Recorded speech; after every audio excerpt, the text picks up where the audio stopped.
তাই আজ আমার শ্রীমতী রাধারানী আমার সখীগণকে বলে, ওরে সখী রে, আমার কষ্টের কথা তোদের কি বা বলি। শোন শোন বা কষ্টের কথাগুলো বলছে, কিন্তু কার ঘরে বসে বলছে? যার শাশুড়ি হলো বাঘিনী আর ননদী হলো নাগিনী। হ্যাঁ হ্যাঁ, এরকম আছে নাকি আপনাদের? বলে থাকলে তোমাকে বলবো নাকি, আর বললে বাড়ি যাবো না। হ্যাঁ হ্যাঁ, বলে দেখো মা, এখানে কিন্তু রাধারানী আমার জীব শিক্ষা দিয়ে গেছে। বলে দেখো, এখানে ঘরে শাশুড়ি বাঘিনী থাকলে তাও কৃষ্ণ ভজন হবে, কিন্তু মনের ভিতরে যদি থাকে, মনের ভিতরে তোমার 6টা পশু থাকে, যাকে বলা হয় কাম, ক্রোধ, লোভ, মোহ, মদ, মাৎসর্য। বলে শাশুড়ি যেমন ওখানে রাধারানী বোঝালো যে আমার শাশুড়ি ননদী এদেরকে সামলে যেমন আমার কৃষ্ণ ভজনও করতে হয়, তেমন তোমাদের দেহ মাঝেও কিন্তু 6টা পশু আছে, এদেরকে সামলে তোমরা কৃষ্ণ ভজন করো। হ্যাঁ, এদেরকে সামলেও তোমরা কৃষ্ণ ভজন করো। তাই রাধারানী আমার সখী দিগের বলে, ওরে সখী রে, আমার কি দুঃখের কথা শোন। দুঃখের কথা বলছে কি জানো? তবে দুঃখের কথা যখন বলবে মায়ের একটু ঘুরিয়ে ঘুরিয়ে বলবে, যাতে কেউ না বোঝে। ভক্ত যারে তিনি দুনো, তাহার বাহন পুন। ভক্ত যারে তিনি দুনো, তাহার বাহন পুন। তাহারি ভক্ষের নিজ সুতি, তাহার ভক্ষের নিজ সুতে। তাহার ভক্ষের নিজ সুতে, তাহার ভক্ষের নিজ সুতে। বান দুনো শিরোজার পুরী নষ্ট কইল তার, দুনো শিরোজার পুরী নষ্ট করিল তার। মতি দহিছে মোর চিতে, দেহমতি দহিছে মোর চিতে। মতি দহিছে মোর চিতে, মতি দহিছে মোর চিতে। কথাটা কি বললো বাবা? বক্ত্র যার 3 দুনো। বক্ত্র মানে কি ও মায়েরা? বক্ত্র মানে হলো বদন বা মুখ। ভালো করে বুঝবেন, বুঝলে দেখবেন ভালো লাগবে। বদন বা মুখ। এবার বলছে 3 দুনো। আচ্ছা, 3কে যদি 2 দিয়ে গুণ করা হয় মায়েরা, 3 দুগুণে কত হয়? 6। তাহলে 6টা মুখ কার আছে? ওই যে আমার মা দুর্গা যে আসেন 4টে ছেলে মেয়ে নিয়ে, তার ভিতর থেকে একজন আছে যার 6টা মুখ আছে। চোখে দেখতে পান না হয়তো, একটা মুখ ধরে আছে, সেটা হলো কার্তিক। হ্যাঁ, কার্তিককে বলা হয় ষড়ানন। এই বিস্তারিত কথা এখন বলবো না। যদি কোনোদিন আবার এদিকে আসি বা যদি নিয়ে টিয়ে আসেন তখন বলবো, এখন তোলা থাক। হ্যাঁ, এই যে ঘরে ঘরে কার্তিক ফেলেন না, এই কার্তিক তো বলবো না এখন, ওটা থাক। এখন এই কার্তিক যার বাবা 6টা মুখ ছিল, তাহলে এখানে কার্তিকের হলো 6টা মুখ। তাহারও বাহনপূর্ণ। ও মায়েরা, কার্তিকের বাহনটাকে ময়ূর। তাহারও ভক্ষেরও নিজস্বতে, মানে ময়ূর এবার বলছে ভক্ষণ করে কি, সেবা করে কি, খায় কি? ময়ূর খায় কিন্তু সাপ বাবা। এবার সাপ খায় কি? ব্যাং। ব্যাঙের অনেক কটা নাম আছে, এক বলে ভেগ, এক বলে পবন। আচ্ছা, এবার বলছে পবন পুত্র কে হয় মায়েরা? পবন পুত্রকে আমরা কাকে বলি? হনুমানকে বলি। এবার বলছে দেখুন, বান দুনো শিরোজার পরিনষ্ট কইল তার। আমাদের আছে পঞ্চবান, মদন মদন মোহন শোষণ স্তম্ভন। এই পঞ্চবানকে 5কে যদি 2 দিয়ে গুণ করা হয় বাবা, কত হবে? 10 হবে। তাহলে বান দুনো শিরোজার মানে 10টা শিরো মানে মাথা। 10টা মাথা কার? লঙ্কা রাজা রাবণের। হ্যাঁ, এবার বলছে পুরী নষ্ট কইল তার। তাহলে লঙ্কা পুরীকে নষ্ট করেছিল কে মায়েরা? ওই হনুমান। মতি দহিছে মোর চিতে। দেখুন রাধারানী কেমন ঘুরিয়ে ঘুরিয়ে বলছে। বলে হনুমান যেমন নিজের লেজে আগুন দিয়ে যেমন লঙ্কাপুরীকে আগুন ধরিয়ে দিয়েছিল, তেমন যেন গোবিন্দ বিরহের ভালোবাসা যেন আমার হৃদয় মাঝে যেন আগুন ধরে গেল। দেখেছেন কত সুন্দর করে করে বলছে। বলে শুধু তাই নয়, মনে তিনি গুণ করি বেদে মিশাইয়া পড়ি। দেখো সখী একত্র করি আমি অভাগিনী রামা, বিধি মোর কইল বামা, গড়া শিব বান ঘোচাইয়া। মানে বলছে দেখো, মণি 3 গুণ করি, মানে ব্রহ্মার হলো সপ্তমণি। এবার সেই সপ্তমণিকে 3 দিয়ে গুণ করতে হবে। 3 সাথে মায়েরা কত হবে? 21 হবে। না ভাববেন না যেন আমি আপনাদের অঙ্ক পড়াচ্ছি। হ্যাঁ, এটা যেন ভেবেন নেবেন না, কারণ অঙ্কে আমি নিজেও ভালো না। হ্যাঁ, নিজেও ভালো না, ওই জিজ্ঞেস করে করে নিচ্ছি আর কি। কেন বলছি মা? কারণ লীলা যদি নিজেরা আমি একা একা বলে যাই ভালো লাগবে না, কিন্তু আপনারা আমরা মিলে যখন বিশ্লেষণ করব, আস্বাদন করব, তখন দেখবেন সেটা আরও বেশি মধুর লাগে, তাই না? একা একা দেখবেন সারাক্ষণ যদি আমি বলতে থাকি আপনারা এলিয়ে পড়বেন। হ্যাঁ, মানে শুনে শুনে কারোর আর বলার ইচ্ছা থাকে না। শোনেননি সূর্য পূজায় রাধারানী তুলসীকে বলেছিল যে তুই যেন সারাক্ষণ তুই বকবক করবি না, তুই কথা নিবি কিন্তু দিবি না, কারণ কেউ যদি বেশি বকবক করে আর একজন শুনতে শুনতে গায়ে এলিয়ে যায়। হ্যাঁ, তো ওই জন্য মায়েদের যত না গাটা এলিয়ে যায়, ওই জন্য বারবার শুনে নিচ্ছে আর কি। বেদে মিশাইয়ে পড়ি দেখো শোকে একত্র করিয়া, তাহলে 3 সাথে হলো 21। এবার বলছে বেদে মিশাইয়া পড়ি দেখো শোকে একত্র করিয়া। হ্যাঁ গো মায়ের, আমাদের বেদ কটি হিন্দু শাস্ত্রে? 4টি বেদ, ঋক, সাম, যজু, অথর্ব। এই 21-এর সঙ্গে যদি 4 যোগ করা হয় কত হবে? 25। এবার বলছে দেখুন, দেখো শোকে ওকে একত্র করিয়া আমি অভাগিনী রামা, বিধি মোর কইল বা মা, গড়া শিব বান ঘোচাইয়া। এবার এই 25 হলো, 25 থেকে যদি এবার 5 বাদ দেওয়া হয় মায়েরা কত হবে? 20। 20টাকে আরেকটু সাধু ভাষায় বলুন, কি বলে বলুন? বলি দে দে আমায় বিষিয়ে নে দে, দে দে আমার বিষিয়ে নে দে, দে দে আমায় বিষিয়ে নে দে, দে দে আমার বিষিয়ে নে দে। আমি বিষি খেয়ে প্রাণ জীব, দে দে আমায় বিষিয়ে নে দে। বিষি খেয়ে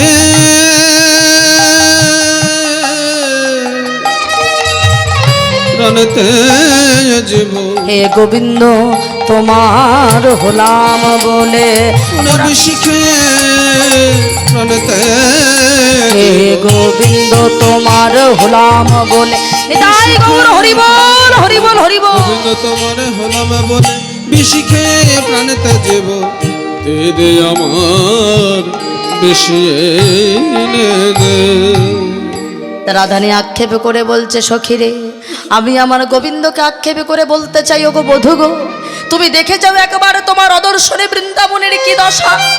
এই বৃন্দাবনে যমুনায় আর যেন বহমান হয় না, আর ধেনু বৎসগণ তারাই আর তৃণ সেবা করে না, পাখিরাই আর গুনগুন সরে আর রব করে না। তুমি একবার দেখে যাও বৃন্দাবনের কেমন অবস্থা। ও মায়েরা, গোবিন্দ কোথায় গেছে? না মথুরায় গেছে।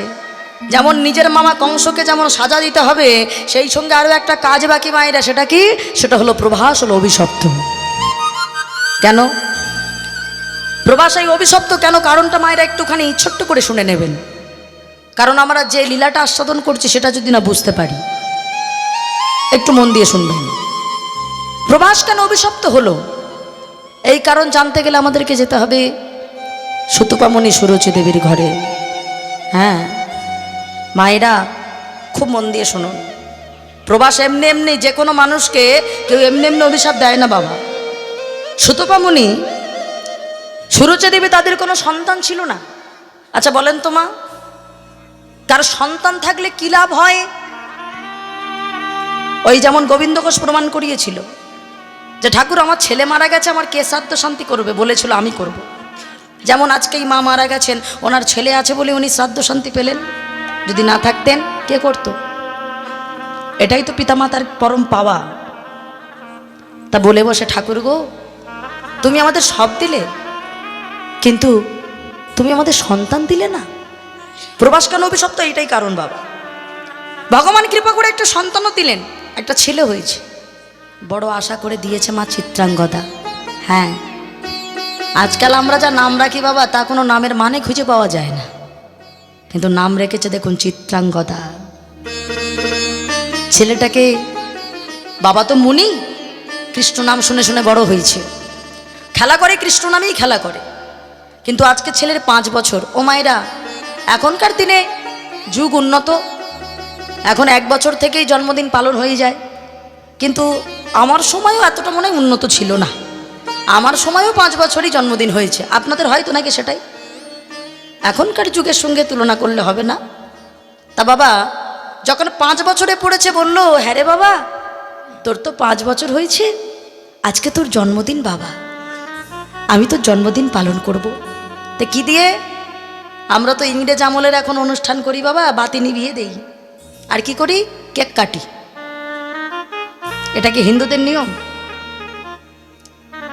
আনন্দ করার জন্য কেক কাটা হোক, যেটা নিয়ম চলছে সেটা হোক, অসুবিধা কিছু নেই। কিন্তু আমাদের বাতি নেভানোটা কি খুব প্রয়োজন? খুব ভালো করে ভাববেন।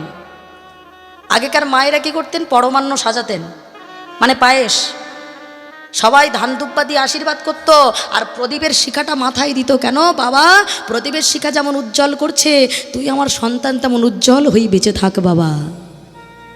আর এখন উল্টে বলা হয় তুই তাড়াতাড়ি প্রদীপটা ফু দিয়ে নেভা।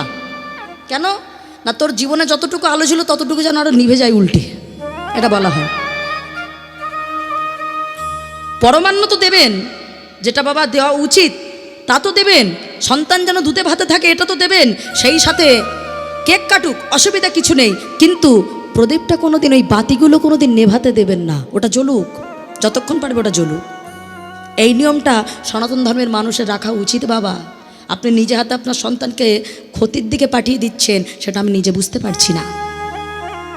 তার ছেলেটাকে বলছে, বাবা তুই আজকে তো 5 বছর তোর বাবা, জন্মদিন পালন করব, আজকে একটু পায়েস রন্ধন করেছি। ও বাবা, আজকে তুই যখন খেলা করতে যাবি তুই কিন্তু তোর সহপাঠীদেরকে নিয়ে বাড়িতে আসবি, সবাইকে আজকে পায়েস খাওয়াবো। ছেলেটা চলে গেছে, খেলা করতে গেছে প্রভাসীর তীরে, খেলা করছে। সখা দেখে আজকে বলছে, জানিস সখা, আমার মনটা আজকে একদম ভালো নেই, কেন জানি না, বুকের ভিতরটা খুব কষ্ট হচ্ছে। কেন? কি হয়েছে? এ ভাই, তোর কি হয়েছে? আমাদেরকে খুলে বল, কি হয়েছে? জানি না ভাই, তবে মনটা আজকে বড়ই যেন বিষণ্ণ, ভালো লাগছে না। তবে আজকে একটা না আমার খেলার কথা মনে পড়েছে। বল দেখি কি খেলা? শোন, আজকে আমরা অন্য কোনো খেলা নয়, আজকে আমরা কৃষ্ণ নামের খেলা খেলবো। চলুন বাবা, জগৎ সংসারে ভগবান আমাদের খেলাচ্ছেন, আমরা খেলছি। আর যেদিন বাঁশিটা বেজে যাবে না, সেদিন কে কোথায় আছি সেইভাবে ছুটে পালাতে হবে বাবা। সাজা হয়তো আর হবে না, এখন যত খুশি সেজে নেই, আর যখন ডাকটা পড়ে যাবে, যে অবস্থায় থাকবো চলে যেতে হবে। তা এখন বেঁচে যখন আছি, ভগবানের সঙ্গে একটু খেলা করে নেই। সবাই মিলে চলুন, একত্রিতভাবে আমরাও গাইব নামের খেলা। কৃষ্ণ কেশব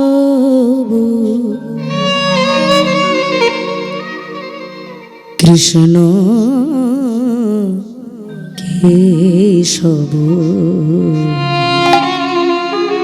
সুধা মাখা এই না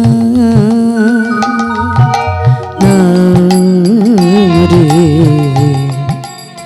মধুমাখা এই না। হরি বল, হরি বল, হরি বল, হরি বল। কৃষ্ণ কেশব কৃষ্ণ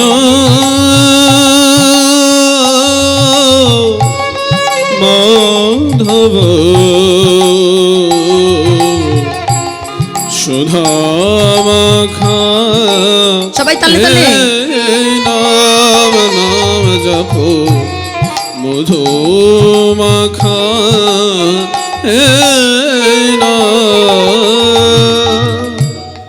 জপুরে জপুরে জপুরে রসনা সুধা মাখা হীনা না রে মধু মাখা হীনা। কৃষ্ণ কেশব কৃষ্ণ মাধব সুধা মাখা নাম জপ মধু মাখা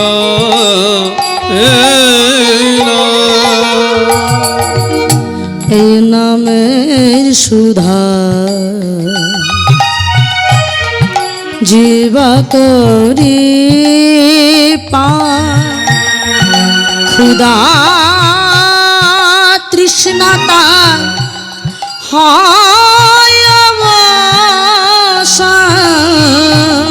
নামের সুধা জীবা করে পা ক্ষুধা তৃষ্ণা তার হয় অবসান। কৃষ্ণ কেশব কৃষ্ণ মাধব মধুমাখা নাম নাম জপ সুধা মাখা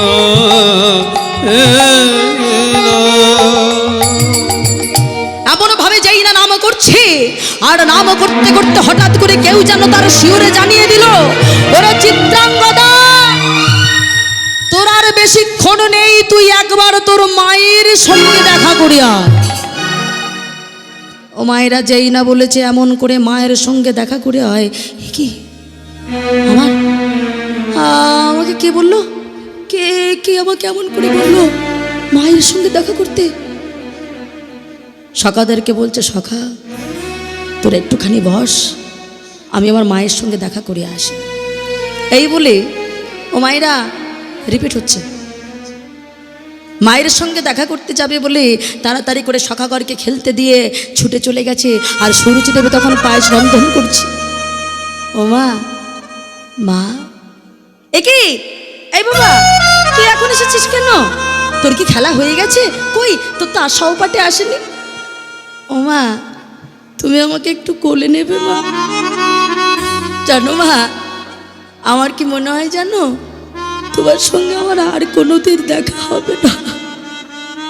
মায়েরা বলুন তো, আপনারা তো মা হয়েছেন, কোনোদিনে কোনো সন্তানের জন্মদিনে যদি কোনো সন্তান বলে যে তোমাদের সাথে আমার আর দেখা হবে না, তাহলে তার কতটা কষ্ট হয়? কি বলেন মায়েরা? সেই মাই বোঝে কথাটা তার কোথায় গিয়ে লাগে। যেই না বলেছে, ও মা আমাকে একটু তুমি কোলে করো না মা, আমাকে একটু আদর করো না মা, আমাকে একটু চুপ বড় করে দাও। মা আমার বুকের ভিতরে জড়িয়ে ধরেছে। ও বাবা, তুই এমন কেন করছিস? আজ না তোর জন্মদিন, তুই যদি এমন করিস আমার মনটা কেমন হয়? যেই না বাবা কথাটা শুনতে পেয়েছে, সুতপামণি ঘর থেকে বাইরে এসেছে। ও বাবা, কি হয়েছে তোর? ছোট্ট চিত্রাঙ্গদা তাড়াতাড়ি গিয়ে করে ওই পিতার চরণে প্রণাম করেছে। বাবা, ও বাবা, তুমি আমাকে একটু কোলে নাও না বাবা। জানো বাবা, তোমার সঙ্গে আমার মনে হয় আর কোনোদিন দেখা হবে না। ও বাবা, এ কথা বলিস না বাবা, আজ না তোর জন্মদিন। কেউ কে এমন কথা বলে বাবা? বলতে নেই বাবা, তুমি আমাকে একটু চুম্বন করে দাও, একটু আদর করে দাও। এমনভাবে পিতামাতার কাছে জন্মদিনের দিন আদর ভালোবাসা পেয়ে চিত্রাঙ্গদা বলছে, মাগো আমি আসি মা, তোমার সঙ্গে হয়তো আমার আর দেখা হবে না। ছুটে চলে গেছে, আবার সখাদের সঙ্গে খেলা করছে। খেলতে খেলতে হঠাৎ পেল প্রচন্ড জল পিপাসা। বিধাতার লিখন অনুযায়ী ওই যেই না বাবা প্রভাসের জলে একটি পাত্র নিয়ে জল আনতে নেমেছে, ওই জলের ভিতর থেকে একটি কুমির গিয়ে চিত্রাঙ্গদের পাটা ধরে নিয়ে চলে গেছে। সখাগণ চিৎকার করছে, চিত্রাঙ্গদা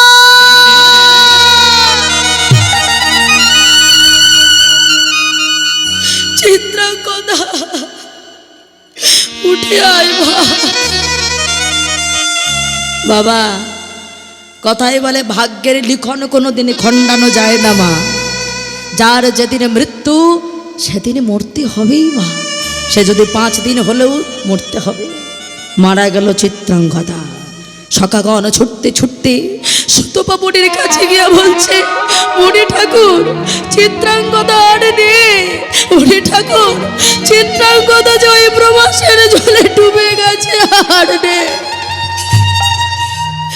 ওই যেই না শুনেছে চিত্রাঙ্গদা নেই, অমনি সুতপা মুনি ছুটতে ছুটতে ওই প্রবাসের তীরে এসে ডাকছে, চিত্রাঙ্গদা উঠে আয় বাবা, উঠে আয়। বলছি ওগো দয়াময়, এত বয়সের পরে তুমি যখন একটা সন্তান দিলে, তবে কেন কেড়ে নিলে? দয়াময়, কেড়ে নিও না, কেড়ে নিও না, তুমি আমার সন্তানকে ফিরিয়ে দাও, কেড়ে নিও না দয়া,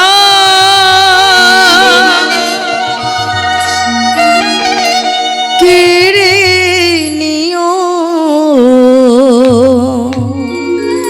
না।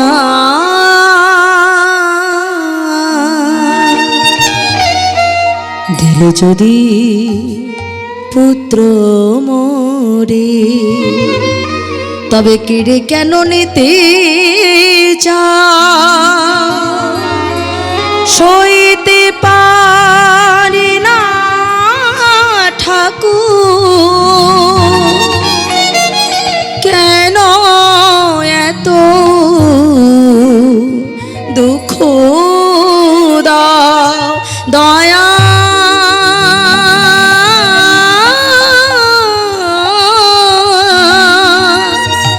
কেন এত দুঃখ দাও? এই যে সমবেদনা সইতে পারি না, এই যে সমবেদনা আমি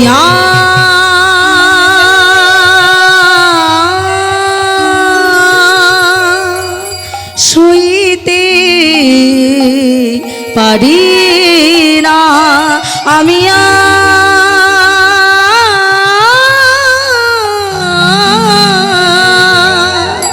সইতে পারি না।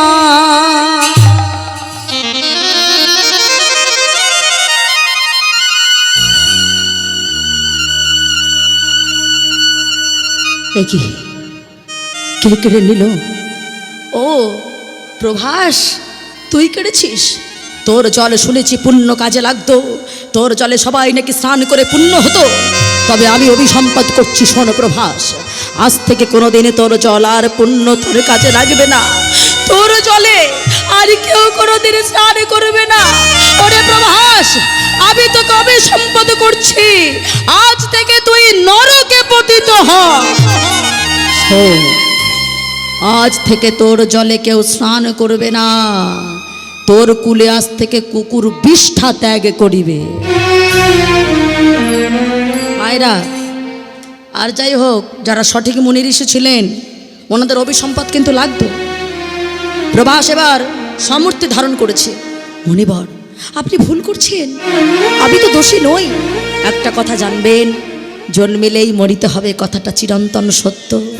আপনার ছেলের যতদিন বাঁচার দরকার ছিল, যতদিন আয়ু ছিল, ততদিন তো উনি আছেন, আমার তো কিছু করার নেই। ঠিক আছে, অভিশাপ তো আপনি ভুল করে দিয়েই দিলেন। তবে আমি বলছি, আপনার ছেলে কোথায় আছে? মানুষ মারা গেলে যে জমালয় যায়, আপনি ওখানে গেলেই দেখতে পাবেন। তবে আপনি এটা বলে যান, আমি তো দোষী নই, আমি কি করে উদ্ধার হব? আপনি যে এমন না বুঝে আমাকে অভিশাপ দিলেন। বলে বসলো, তবে শোনো প্রভাস, আমার ছেলেকে যদি আমি জমালয় গিয়ে দেখতে পাই, তবে আমি তোকে আশীর্বাদ করে যাচ্ছি, তুই যেমন অভিসম্পদের মুখে পড়েছিস আমার কারণে, একদিন ভগবান দাপর যুগে যখন তোর কাছে আসবে, আর দাপর যুগে এসে যেদিন তোর কাছে এসে যজ্ঞ করবে, সেদিন তুই উদ্ধার হবি, তার আগে নয়। এই বলে চলে গেল জমালয়। গিয়ে দেখতে পেল সেখানেও চিত্রাঙ্গদা ঘুরছে। বলে বসলো, ওরে চিত্রাঙ্গদা, তুই এমনভাবে কেন খেলছিস বাবা? তুই চলে আয় না বাবা, তোর মা যে তোর জন্য অপেক্ষা করছে। কে মা? কে বাবা? আপনি তো মণি ঠাকুর, আপনি জানেন না, মানুষ যখন সব কিছু ছেড়ে আবার ভগবানের কাছে ফিরে যায়, তখন কি তার আর ওই জগতের কথা মনে থাকে? এখন আমাদের বাবা মা একজনই, তিনি হলেন এই ভগবান, আর কেউ তো নয়। কোথায় আত্মীয় পরিজন, কেউ তো থাকে না। আপনি ফিরে যান, আপনি মোহেই পড়ে আছেন, স্মৃতিভ্রষ্ট হয়ে গেছিল বাবা এতক্ষণ, এবার তার ভ্রমটা কেটেছে। না না, মানুষ মরে গেলে তো আর ফিরে আসে না। চলে গেলেন, কোথায় গেলেন? সুতপা মুনি সুরুচি দেবী চলে গেলেন বাবা বৃন্দাবন মাঝে। ভগবানের জন্য তপস্যা করতে লাগলেন। ভগবান বলে বসলেন, বলো তোমার কি চাই? বলল, দয়াময়, পুত্র সুখে অনেকে কষ্ট পেয়েছি, অনেকে যন্ত্রণা পেয়েছি, আর যাতে কষ্ট না পেতে হয় তাই তোমার মতো ভগবানকে আমরা পুত্র রূপে পেতে চাই। আশাটা পূর্ণ হলো বাবা। আজকে নন্দ ঘোষ হলো ও মা, ওই সুতপামনি হলো এই নন্দ ঘোষ, আর মা যশোমতী হলো ওই বাবা সুরুচি দেবী। হ্যাঁ, তা আজ ভগবান শ্রীকৃষ্ণ তাদের ঘরেই এসেছে বাবা। কিন্তু তাদেরকে তো বিদায় নিয়ে চলে গেছে কোথায় না, প্রবাসের কোলে যজ্ঞ করবে বলে নারদের সঙ্গে যখন কথা বলছে ঠিক এমন সময় সেখানে দাদা বলরাম এসে দাঁড়িয়েছে। হ্যাঁ, একটুখানি মন দিয়ে শুনে নেন। এবার আমি সমাপ্তর দিকে যাব। শ্রীকৃষ্ণ নারদের কথা বলরাম আসি তথা, শ্রীকৃষ্ণ নারদের কথায় বলরামে আসে তথা, শ্রীকৃষ্ণ নারদের কথা বলরাম আসি তথা, শ্রীকৃষ্ণ নারদের কথায় বলরামে আসে তথা, শুনিয়া যোগের বিবর, শুনিয়া যোগের বিবর, শুনিয়া যোগের বিবর, শুনিয়া যোগের বিবর, এসে দাঁড়ালো, দাঁড়ালো, এসে দাঁড়ালো, এসে দাঁড়ালো, বলরাম আজি এসে দাঁড়ালো, বলরামে আজি এসে দাঁড়ালো, ভাইয়ের যোগ্যে যোগ দিতে বলরাম বলরামে আজি এসে দাঁড়ালো। বলরাম এসেছে। আর যেই না এসেছে হঠাৎ বলে বসলো, কিরে কানাই, তুই কি যে আলোচনা করছিস কিছুই তো বুঝতে পারছি না, আমাকে বল। ও দাদা শোনো শোনো, আমি কেন জানো এমনভাবে আলোচনা করছি, আমি তো যজ্ঞ করতে চাই। বলো দাদা কেমনভাবে যজ্ঞ পূর্ণ হবে? বলে, হরে কৃষ্ণ, তুই চেয়েছিস আর সেই যজ্ঞ অপূর্ণ থাকে, তুই সবাইকে নিমন্ত্রণ পত্র লিখে দে। এখন এমনভাবে নিমন্ত্রণ পত্র লিখেছে, লিখে নারদকে বলছে, শোনো নারদ, তুমি কোথায় কোথায় যাবে জানো? কোথায় কোথায় যাবে শোনো। কৃষ্ণ কহে, নারদ তুমি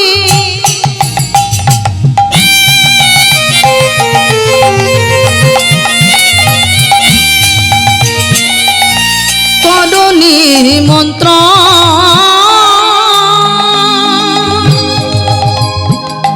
সর্বস্থানে যেও নারদ, না যেও বৃন্দাবন।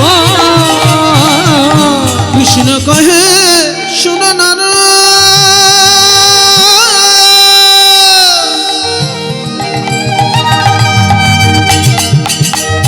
তুমি করো নিমন্ত্রণ,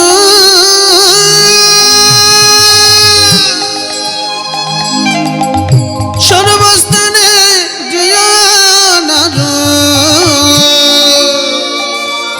না যেও বৃন্দাবন, জানো বৃন্দাবনে যেও না নারদ, বৃন্দাবনে যেও না নারদ, জানো বৃন্দাবনে যেও না নারদ, বৃন্দাবনে যেও না নারদ, আমি তোমায় নিষেধ করি বৃন্দাবনে যেও না নারদ, ওই আমি তোমার নিষেধ করি, বৃন্দাবনে যেও না নারদ, আমি তোমার নিষেধ করি, জানো বৃন্দাবনে যেও না নারদ। নিতাই গৌর হরি বল, হরি বল, হরি বল। আমি তোমার নিষেধ করি, বৃন্দাবনে যেও না নারদ, সর্বস্থানে যেও নারদ, না যেও বৃন্দাবন। তুমি সর্বস্থানে যেও নারদ, না যেও বৃন্দাবন। নারদ বলছে, সে কি ও ঠাকুর, তোমার ওখানে বাবা মা আছে না, আমি যাব না? বলছে, না নারদ, তুমি যাবে না। কেন জানো? মা যশোমতী একবার আমায় কঠিন রজ্জু দিয়ে আমার এই ছোট্ট ছোট্ট দুটি কর বেঁধেছিল। মায়েরা কার্তিক মাস করেন, দামবন্ধন লীলা হয় জানেন তো, এই সময় দামোদর মাস বলে যেটাকে, করেন তো, পালন করেন, যে যেরকম ভাবে করে। তবে বাবা ওই সময় তো ভগবানের দামবন্ধন লীলা হয়েছিল। মা যশোমতী যতবার করে বাঁধে দুটো আঙুল করে কম পড়ে। মা ভাবলো বোধহয় আমার গোপালের ভূতে ধরেছে, কারণ আমরা তাকে ভগবান ভাবলেও মা কিন্তু তাকে ভগবান ভাবতো না। মা যখন কাঁদছে তখন ভগবান ধরা দিয়েছিল। হ্যাঁ, তাই আজকে সেই কথাটাই বলছে, শোনো শোনো নারদ, আমি একটু নবনী চুরি করে খেতাম বলে মা আমায় কঠিন রজ্জু দ্বারা বেঁধে রাখতো। তাই শোনো নারদ, আমার কত কষ্ট দিত, তুমি যাবে না। এক পাশে দাঁড়িয়ে পদকর্তা বলে, ওগো দয়াময়, তুমি বলছো তোমাকে বেঁধে রাখতো, তোমাকে ধরে রাখতো, ঠিক করে তুমি সত্যি কথাটা বলো তো দয়াময়। এই জগতে তুমি যদি কাউকে না দাও ধরা, বলো বলো তোমায় কে পায় ধরা? বাৎসল্য প্রেমে তুমি মা যশোমতীকে দিয়েছিলে ধরা, একবার ধরা দেবী তৃণবসুকে তুমি দিয়েছিলে ধরা, যুগল স্তন ছেদন করা বৃন্দাবনের মাটিতে এখনো তার প্রমাণ আছে।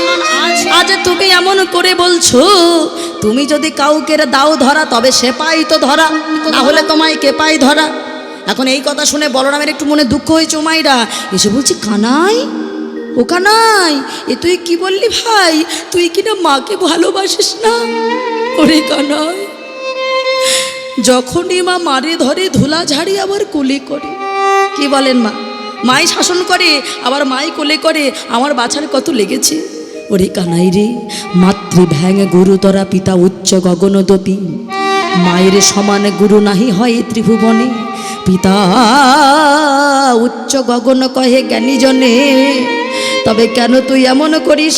শোন শোন, দান কার্য পুণ্যব্রত কর রাশি রাশি, মাতা পিতার চরণ তুল্য নয় রে গয়াকাশী। কেউ যদি মনে করে গয়াকাশী বৃন্দাবনে ঘুরে বেড়াবো, অথচ মাতা পিতার চরণ সেবা করবো না, তার ঘোরার কোনো প্রয়োজন নাই। তাই তুই যজ্ঞ করে কি করবি? যে যজ্ঞে পিতামাতা আসে না সে যজ্ঞে আমিও থাকবো না। এই বলে যেই না বাবা মনের দুঃখ নিয়ে অন্যদিকে ঘুরে দাঁড়িয়েছে বলরাম, ভগবান বলে বসলো, দাদা গো তুমি দুঃখ করো না, ঠিক আছে আমি নিমন্ত্রণ পত্র লিখে দিচ্ছি। যাও যাও নারদ, তুমি বৃন্দাবনে সবাইকে নিমন্ত্রণ করে দাও। এখন বাবা ত্রিভুবন নিমন্ত্রণের দায়িত্ব পড়েছে। নারদ বাবা বিনা বাজিয়ে বাজিয়ে স্বর্গমর্ত পাতাল সব জায়গায় নিমন্ত্রণ করছে। দেব দেবী কিন্নর ভোলানাথের কাছে গেছে।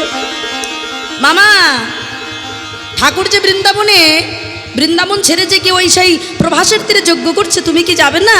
বলে সে কি কথা, আমার প্রভু যজ্ঞ করছে আমি যাব না মানে? নিশ্চয়ই যাব। নিমন্ত্রণ হয়ে গেছে। ব্রহ্মাজিও বলে দিল আমিও যাব, যেখানে আমার প্রভু, যার নাভি কমল থেকে আমার সৃষ্টি, আমি কেন যাব না? নিশ্চয়ই আমি যাব। সবার নিমন্ত্রণ হয়ে গেল। এইবার গিয়েছে বাবা বৃন্দাবনে, সব জায়গা নিমন্ত্রণ করে যখন শেষে বৃন্দাবনে গিয়েছে, আর বৃন্দাবনের এমন দশা দেখেছে, দেখছে যার যমুনা উজান বহমান হয় না। একি এমন অবস্থা কেন? হঠাৎ দেখতে পেল রাধারানী ও মায়েরা, সে তো সারাক্ষণ দুঃখেই থাকে গোবিন্দ ছাড়া। সখীরা বলে বসলো, সখীরা হঠাৎ ভাবছে যেই না বাবা বীণা বাজাচ্ছে, মন খারাপ করে নারদ একটা গাছের তলায় বসে বসে বীণা বাজাচ্ছে মন খারাপ করে, কারণ এখানে আজকে আমার গোবিন্দ নেই বলে দেখো কেমন অবস্থা। ঠিক এমন সময় রাধারানীর সখীরা ভাবলো বোধহয় গোবিন্দ এসেছে। এই রাধে, এই ওই দেখ শুনতে পাচ্ছিস, তোর বধূ এসেছে, মনে হয় ওই দেখ মাসি শোনা যায়। রাধারানী বলে বসলো, সখী না না, আবার বধূ আসেনি। রাধারানীকে ধরে নিয়ে তবু গেছে, গিয়ে দেখছে একটা সাধু মানুষ দাঁড়িয়ে আছে। হঠাৎ সখীরা বলে বসলো, বৃন্দা বলে ওগো রাধে যাও গো সরিয়া, ব্রজে আইলা মনি তোমায় হরিবে বলিয়া। রাধারানী বলে বসলো, রে সখী রে, তোরা তো জানিস আমি আমার সবটুকু দিয়েছি, আমি আমার দেহ মন প্রাণ জীবন ও যৌবন সব দিয়েছি, আমার তার কিচ্ছু নেই, আমি কি বা দেব? যখন এমন করে বলছে, হঠাৎ এই দুঃখের কথাটা শুনতে পেয়েছে বাবা নারদমণি। পিছন ঘুরে তাকিয়ে দেখছে কি রাধারানী। রাধে, রাধে গো, তুমি চিন্তা করো না, এই দেখো তোমার বধূ প্রবাসের কুলে যজ্ঞ করছে, তোমার জন্য নিমন্ত্রণ পত্র দিয়েছে। আর এই নিমন্ত্রণ পত্রটা নিয়ে রাধারানী তোমার ফিরে গেল। মায়েরা এবার কার কাছে গেছে জানো? মা যশোমতী আমার ওই ধুলার আঙিনায় পড়ে পড়ে কাঁদছে, ধুলার আঙিনায় পড়ে পড়ে কাঁদছে, আর বলছে, গোপাল ও গোপাল কোথায় রে? এমন সময় নারদমণি গিয়ে ডাকছে, মা। কে কে? ও মা, আমি তোমার গোপালের দাস এসেছি গো। গোপালের দাস? কেন এসেছিস বাবা? ও মা দেখো, মা দেখো, তোমার গোপাল তোমার জন্য নিমন্ত্রণ পত্র পাঠিয়েছে। দেখো মা, যেই না বলেছে ওই নিমন্ত্রণ পত্রটি নিয়ে মা আমার বুকের মাঝে জড়িয়ে ধরে বলছে, ওরে গোপাল, ওরে গোপাল রে, ওরে গোপাল রে,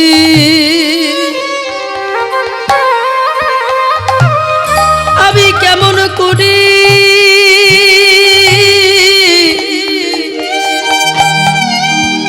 এই নিমন্ত্রণ পত্র পূর্ব, আমি যে তোর জন্য কাঁদতে কাঁদতে অন্ধ হয়ে গেছি। ওরে গোপাল,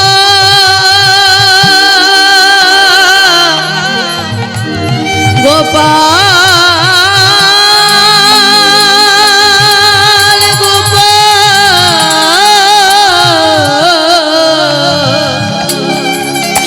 ওরে গোপাল রে, গোপাল রে,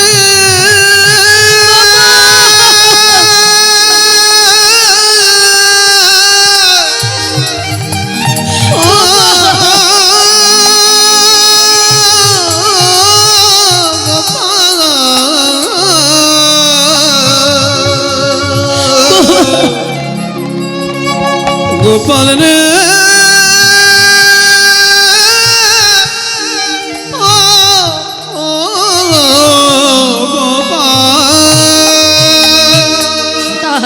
ওই নিমন্ত্রণ পত্রটি একবার বুকে ধরে, একবার মাথায় ধরে, আর যেই না বাবা চোখে ধরেছে, হঠাৎ মায়ের আমার অন্ধত্ব ঘুচে গিয়ে হঠাৎ দেখছে, দেখে অতি যত্ন করে লিখেছে গো, হরি বল, হরি বল, হরি বল, হরি বল, লিখেছে গো, অতি যত্ন করে লিখেছে গো, অতি যত্ন করে লিখেছে গো, মা তুমি যোগে আসবে যতন করে লিখেছে গো, মা তুমি যোগে আসবে বলে, দেখে বাঁকা করের বাঁকা লেখা, মা তুমি যোগে আসবে, দেখে বাঁকা করের বাঁকা লেখা, নিতাই গৌর হরি বল, হরি বল, হরি বল, মা তুমি যোগে আসিবে বলে অতি যত্ন করে লিখেছে গো। তাহলে এখানে তো নিমন্ত্রণ হয়ে গেল। নারদমণি, ব্রজবাসীগণ, নন্দঘোষ সবাইকে নিমন্ত্রণ করে দিয়েছে।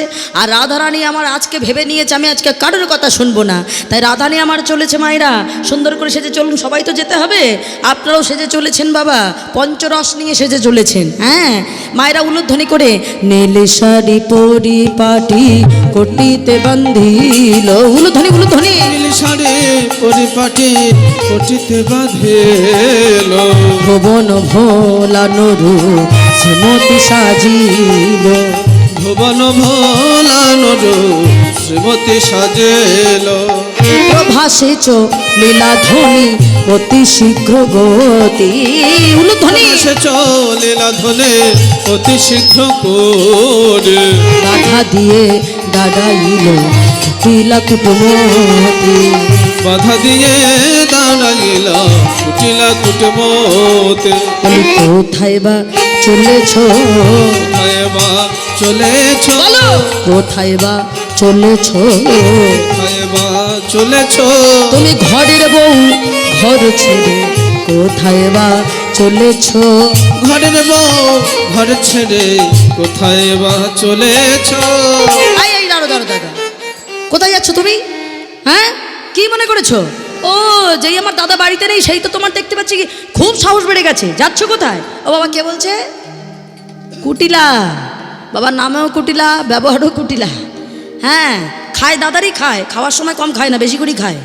কিন্তু নিন্দা করার সময় দাদার বউ আমি নিন্দাটা করে বেড়াই পাড়ায় পাড়ায়। তা বলছে এই দেখো তুমি ব্যাপারটা কি তোমার, তুমি এইভাবে যাচ্ছ কোথায়? বলে দেখো ননদি, এতদিন অনেক কথা শুনেছি কিন্তু আজ আমি কোনো কথা শুনবো না। হ্যাঁ, আজ আমি যাবই যাব। কোথায় যাবে? শোনো, আমার বধূ প্রভাসের কোলে যজ্ঞ করছে, আমি সেখানে যাব। শোনো ননদি, ননদি ও ননদি, চা ফিরে যা ঘরে। হরিবল হরিবল।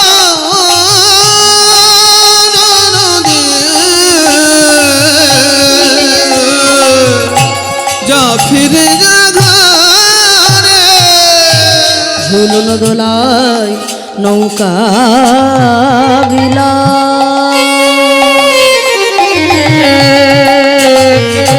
সবই হইল সে।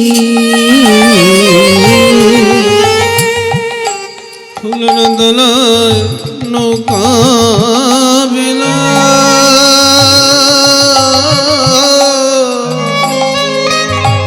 সবই হইল সে। ঝুলন দোলা নৌকা বিলা,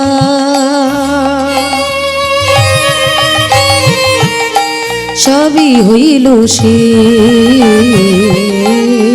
ফুলন দোলায় নৌকা বিলা,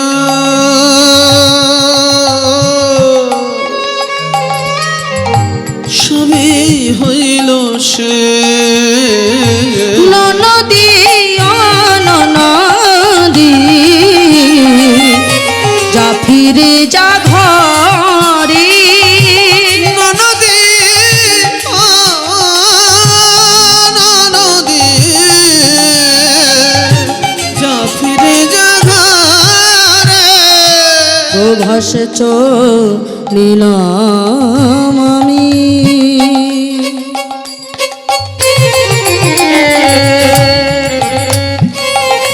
যেথায় বন্ধুর প্রভাসে চলিলা ধনে,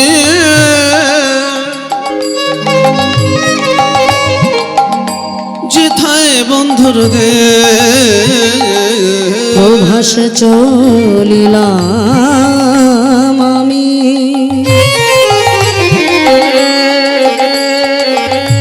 যেথায় বন্ধুর দে। প্রভাস চলিলা ধনে,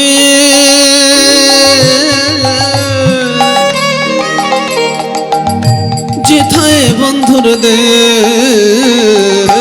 ননদি ও ননদি, যা ফিরে যা ঘরে। ননদি ও ননদি, যা ফিরে যা ঘরে। যেই না এমন ভাবে ফিরিয়ে দিয়েছে, ও মায়েরা, ওদিকে আয়ান জটিলা কুটিলা সবাই মিলে একসঙ্গে হয়ে গেছে।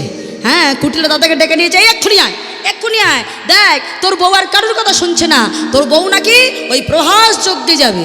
যেই না বলেছে, সঙ্গে সঙ্গে আয়ান বলে বসলো, ঠিক আছে, তোর কথা যদি সত্যি হয় তাহলে রাধারানীকে এই ওসি নিয়ে আমি মারবো, ওসি। আর তোর কথা যদি মিথ্যা হয় তাহলে ওসি দেখেছিস তো, তোকে বধবো। হ্যাঁ, তোকে বধ করবো। এখন এই কথা বলে যেই না বাবা গিয়েছে, আর সঙ্গে সঙ্গে রাধারানী এবার মনে মনে ভাবছে, সামনে যখন স্বামী পড়েছে, বাবা নরম কথায় যদি একটু কাজ হয়। কি বলেন মায়েরা? আজকালকার জগতে দেখবেন মানুষকে হঠাৎ সে রাগ দেখালে সবাই সব কাজ করে না, একটু ঠান্ডা মাথায় বললে দেখবেন সে সব কাজ করে দেয়। হ্যাঁ, তা মনে মনে ভাবছে আগে ঠান্ডা মাথায় বলে দেখি, এরপর না হলে তারপরে কী করার দরকার আমি করব। কি করেছে বাবা, সঙ্গে সঙ্গে রাধানী আমার ওই আয়ানকে সামনে দেখতে পেয়ে অমনি আয়ানের চরণে ধরেছে। আয়ানের চরণে ধরে কহিছে করুণা করে, আয়ানের চরণে কহিছে মিনতি করে। কান্ত হয়ে ভ্রান্ত কেন চিনিলে না সেই জগৎপতি, কান্ত হয়ে ভ্রান্ত কেন চিনিলে না সেই জগৎপতি, তোমার প্রতি আর আমার প্রতি, তোমার প্রতি আর আমার প্রতি, তাই তো তার নাম জগৎপতি, তোমার প্রতি আর আমার প্রতি। তাই তো তার নাম জগৎপতি, তোমার প্রতি আর আমার প্রতি। এখন বাবা কিছুতেই তো মানছে না, সেইভাবে ওষে নিয়ে দাঁড়িয়ে আছে। ওষে নিয়ে যখন দাঁড়িয়ে আছে, রাধারানী ভাবছে তাহলে সহজ উপায় যখন কাজ হবে না, তাহলে এবার একটু কঠিন উপায় দেখাতে হবে। ও মায়েরা, আয়ান কার ভক্ত ছিল গো? হ্যাঁ, মা কালীর ভক্ত ছিল। অমনি রাধারানী আমার কালী মূর্তি ধারণ করেছে। কালিকা মূর্তি ধরিল রায়, উলুধ্বনি। কালিকা মূরতি ধরিল রায়, কালিকা মূর্তি ধরিল রায়, কালিকা মূরতি ধরিল রায়, কষিকটে ধরি দাঁড়াইল তথায় কালিকা মূর্তি ধরিল রায়। খুশি করে করে দাঁড়াইল তথায় কালিকা মূরতি ধরিল রায়। সাজিল ভালো, সাজিল ভালো, সাজিল ভালো, সাজিল ভালো, কালিকা বেশে সাজিল ভালো, উলুধ্বনি। কালিকা বেশে সাজিল ভালো, আজ চতুর্ভুজ মূর্তি ধরি কালিকা বেশে সাজিল ভালো। এই চতুর্ভুজ মূর্তি ধরি কালিকা বেশে সাজিল ভালো। চতুর্ভুজ মূর্তি ধারণ করেছে, আর যেই নামন ভাবে ধরেছে, ও বাবা তাড়াতাড়ি করে এইবার আয়ান একদম শটানে সাষ্টাঙ্গে প্রণাম করছে। হ্যাঁ, মানে এতক্ষণ সোজা কথায় কাজ হচ্ছিল না, আঙুলটা একটু ঘুরিয়ে দিয়েছে বাবা, কঠিন হয়ে গেছে। আর যেই না কঠিন হয়ে গেছে, একদম সজা সরটা শুয়ে পড়েছে।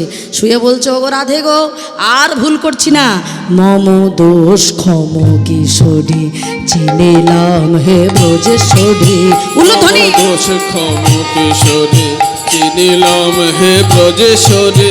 শ্রীকৃষ্ণ গো লোকেশ্বর, তুমি হে গো লোকেশ্বরী, শ্রীকৃষ্ণ গো লোকেশ্বর, তুমি হে গো লোকেশ্বরী। তোমায় বাধা দেব না হে, তোমায় বাধা দেব না হে, যথা ইচ্ছা তথা যাও হে, তোমায় বাধা দেব না হে, যথা ইচ্ছা তথা যাও হে, তোমায় বাধা দেব না হে। এবার রাধারে আমার সেজে চলেছে কেমন ভাবে, মায়েরা উলুধ্বনি করে সবাই এমন ভাবে যাওয়া উচিত। গজেন্দ্র গমনে চলিল রায়, উলুধ্বনি। গজেন্দ্র গমনে চলিল রায়, গজেন্দ্র গমনে চলিল রায়, গজেন্দ্র গমনে চলিল রায়, চলন দেখিয়া নয়ন জুড়ায় গজেন্দ্র গমনে চলিল রায়। চলো না দেখিয়া নয়ন জুড়ায়, গজেন্দ্র গমনে চলিল রায়। চলিল ধ্বনি, চলিল ধ্বনি, চলিল ধ্বনি, চলিল ধ্বনি, গজেন্দ্র গমনে চলিল ধ্বনি। গজেন্দ্র গমনে চলিল ধ্বনি। হাসি হাসি বিনোদিনী গজেন্দ্র গমনে চলিল ধ্বনি। এ হাসি হাসি বিনোদিনী, গজেন্দ্র গমনে চলিল ধ্বনি। আজ হাসি হাসি বিনোদিনী করে আজ গজেন্দ্র গমনে আমার রাধারানী চলে গেছে। ও মায়েরা, আর যেই না গেছে, তাহলে যজ্ঞের কটা দ্বার? এই যজ্ঞের হলো 4টি দ্বার। প্রথম দ্বারে আছে আমার মা যশোমতী, দ্বিতীয় দ্বারে আছে আমার শ্রীমতী রাধারানী, আর তৃতীয় দ্বারে আছে যত বাবা ওই যে রাখালগণ যারা আমার গোবিন্দকে ভালোবাসতো, হ্যাঁ, তারা সখ্যভাবে গিয়েছে। আর চতুর্থ দ্বারে আছে বৃন্দাবনের যত ব্রজবাসীগণ, সবাই তো দাঁড়িয়ে আছে। আর